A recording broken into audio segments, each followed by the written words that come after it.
விஜய்க்கும் சங்கீதாவுக்கும் 1999ஆம் ஆண்டு காதல் திருமணம் நடந்தது.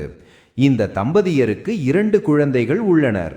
விஜயின் சினிமா பயணத்தில் ஆரம்பம் முதல் முழு ஆதரவாக இருந்தவர் சங்கீதாதான். அவர் பல படங்களில் விஜய்க்கு காஸ்டியூம் டிசைனராகவும் பணியாற்றியிருக்கிறார். ஆனால் இப்படியாக நல்ல புரிதலுடன் வாழ்ந்து வந்த இவர்களின் வாழ்க்கையில் எதிர்பாராத முறையில் பிளவு ஏற்பட்டுள்ளது.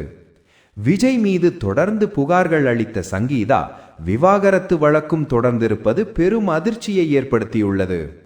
தனது கணவர் விஜய் ஒரு நடிகையுடன் திருமணத்தை மீறிய உறவில் இருப்பதாகவும் பலமுறை எச்சரித்தும் மாற்றமில்லை எனவும் சங்கீதா குற்றம் சாட்டியுள்ளார். மேலும் தேவையானால் அந்த நடிகையின் பெயரையும் பொதுவிழையில் வெளியிடுவேன் எனவும் தெரிவித்துள்ளார். இந்த விவகாரம் பேசப்பட்டு கொண்டிருந்த நேரத்தில் நடிகை த்ரிஷாவுடன் ஒரே நிற ஆடையில் திருமண விழாவில் கலந்து கொண்ட விஜய் அனைவரையும் ஆச்சரியப்படுத்தினார். இந்நிலையில் வரும் 20ஆம் தேதி இந்த விவாகரத்து வழக்கு விசாரணைக்கு வர உள்ளது.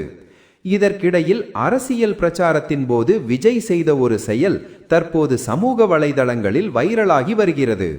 சமீபத்தில் கன்னியாகுமரியில் நடந்த பிரச்சார நிகழ்வில் ஒரு ரசிகர் விஜயகாந்துடன் சங்கீதா மற்றும் விஜய் இணைந்திருக்கும் புகைப்படத்தை ஃப்ரேம் செய்து கொண்டு வந்திருந்தார்.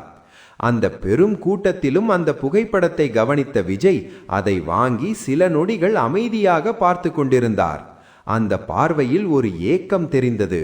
பின்னர் அதை தனது பாதுகாப்பு அதிகாரிகளிடம் கொடுத்து பாதுகாப்பாக வைக்கும்படி கூறினார். இந்த சம்பவத்தை பார்த்த ரசிகர்கள், அண்ணனின் அந்த பார்வையே எல்லாவற்றையும் சொல்லுகிறது, சங்கீதாவுடன் மீண்டும் சேர்ந்து வாழ வேண்டும் என்ற ஆசை அவருக்குள் இன்னும் இருக்கிறது என நம்பிக்கையுடன் கருத்துக்களை பகிர்ந்து வருகின்றனர். விரைவில் நல்ல செய்தி வரும் என ரசிகர்கள் எதிர்பார்த்து காத்திருக்கின்றனர்.